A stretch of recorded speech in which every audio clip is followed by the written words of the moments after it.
Welcome back to Bosco Campus Vision. In this session also, just like the previous one, we'll be discussing about radio. So today we'll have a look at topic sentence, language that is used in debriefing, commissioning brief, and the vocabulary used in commissioning briefs. So let's have a look at topic sentence. The topic sentence is generally the first sentence of a paragraph, though this is strictly not necessary. So mostly topic sentence will be the first sentence, but it is not a strict rule. It is a sentence that communicates the major point or idea of the paragraph. So the topic sentence conveys the main idea of the paragraph. It is the nut graph sentence. Nut graph sentence, we know nut graph is the nutshell paragraph. It is a paragraph that explains the context of the story. So topic sentence is considered as the nut graph sentence, a sentence that conveys the main idea communicated through the story. It serves two purposes. So the topic sentence has two purposes. That is, it tells us what the basic idea conveyed in the paragraph is and helps link one paragraph to another and in sense one idea to another, thus providing transition. So the two purposes of topic sentence is that the first one is that it conveys the basic idea. It gives us the major point that is dealt with in the paragraph. And the second purpose is that it helps to link one paragraph to another. So through linking, it provides transition.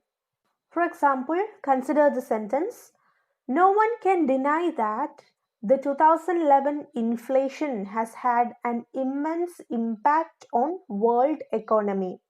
So this sentence clearly indicates that the following text discusses the impact or consequences of the 2011 inflation on the world economy.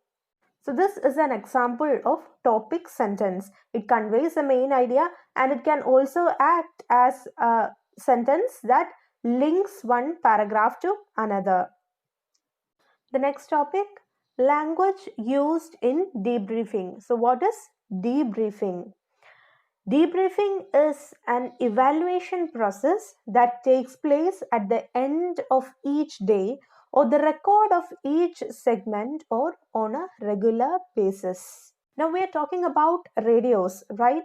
So in a radio, debriefing is an evaluation process. It is an analytic process that takes place at the end of each day or the record of each segment or on a regular basis. So debriefing, it might occur either at the end of each day or at the end of each segment or on a regular basis.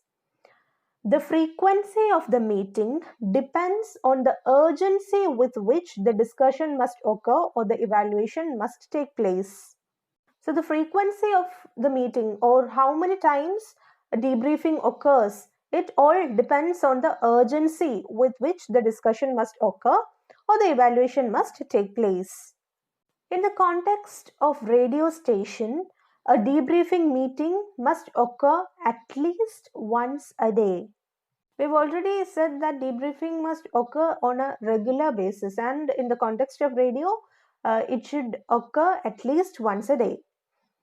Debriefing is an opportunity for the members of the team to come together and discuss the highlights of the day. So during debriefing, all the team members, they come together and they discuss the main events of the day. They discuss the highlights of the day.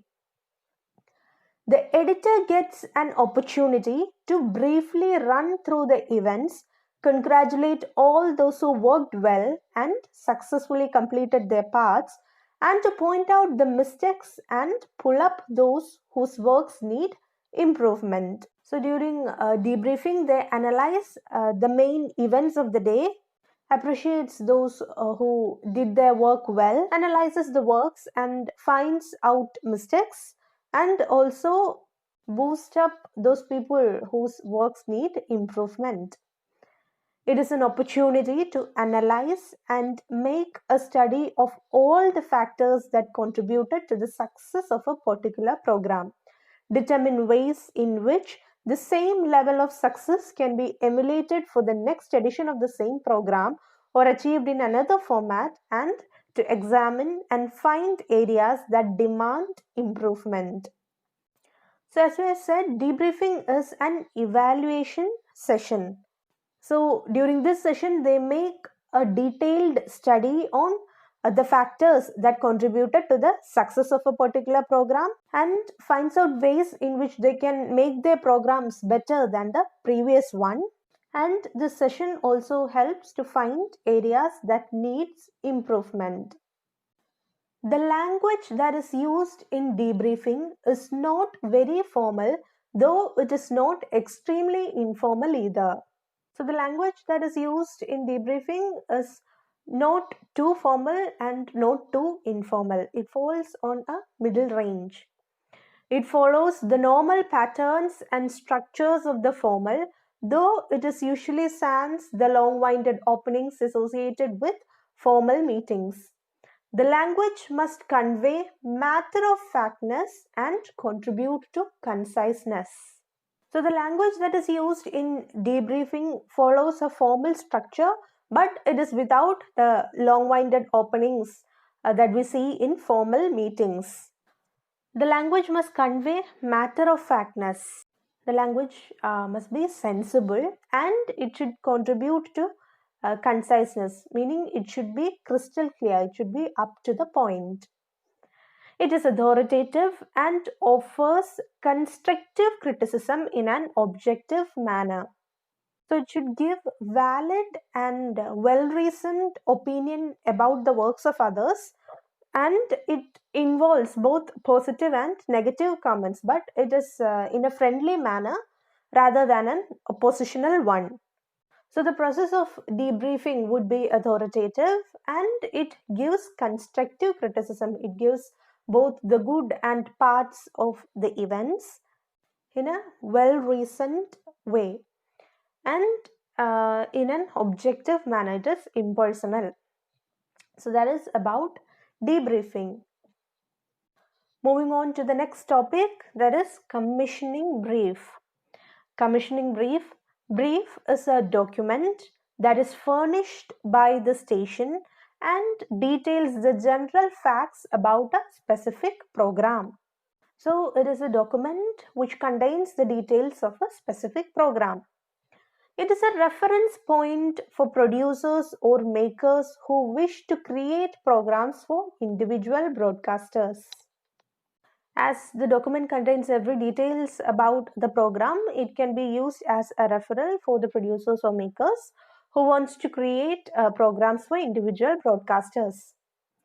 Briefs provide guidelines and information on what is expected from the producers or creators. A commissioning brief clearly indicates the time slot of the program, program type, duration, transmission period, editorial guidelines to be followed while writing the synopsis, price that will be paid, audience, etc. So it covers every little details from the time duration of the program type, to the audience or the price that will be paid, etc. Moving on, we have the vocabulary used in commissioning briefs. We should be familiar with certain words when it comes to commissioning briefs, and they are slot, duration, producer, audience, runner, transmission period, eligibility, and price. Starting with slot. Slot refers to the time during which a program is brought out. Each slot caters to different audience, though audience could overlap. So slot refers to the time of transmission of the program, and each slot aims at a different audience, but still the audience they could overlap. The next term, duration. Duration, as we know, is the length of a program. It is also referred to as running time. The next one, producer. Producer is the head of the show who arranges finance and coordinates the production. The next one, audience. Audience is the target group or the consumer of the radio show, categorized on the basis of age, gender, socio-economic status, occupation, or demographics. So when it comes to a radio, the listener is the audience. So listener is the target group or the consumer of the radio show. And they can be categorized differently based on gender, age, socioeconomic status, etc. The next term, runner. This refers to the nature or content of the program. It could be comedy, drama, romance, etc.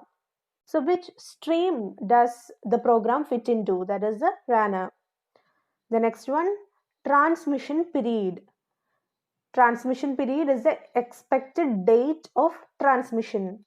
As most programs are commissioned and produced well in advance, it is important for the producers to know the time gap to transmission. The next one, eligibility. Eligibility refers to the qualification or track record of the producer. While the educational qualification is not the ultimate criteria, previous experience normally stand one in good stead. Eligibility refers to the mastery of the producer in the field. The next term, price. It is the amount that will be paid by the station to the producer as payment for services. So these are the vocabulary that we should know while coming to briefs. That brings us to the end of this session. Today we have learned quite a few. First, it was a topic sentence.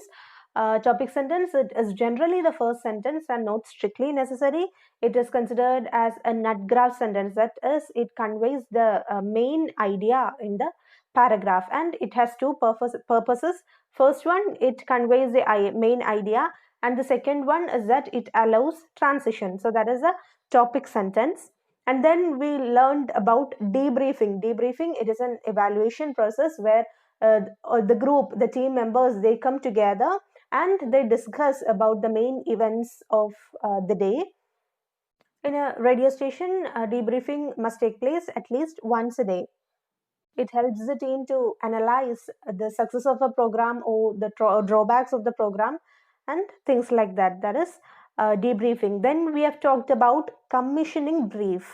It is a document containing specific details of a program, and it provides guidelines and information on what is expected of the producers and creators. It also indicates the time slot of the program type, audience, the price that will be paid, etc. So that is commissioning brief. Then we have talked about the vocabulary that is used in commissioning brief.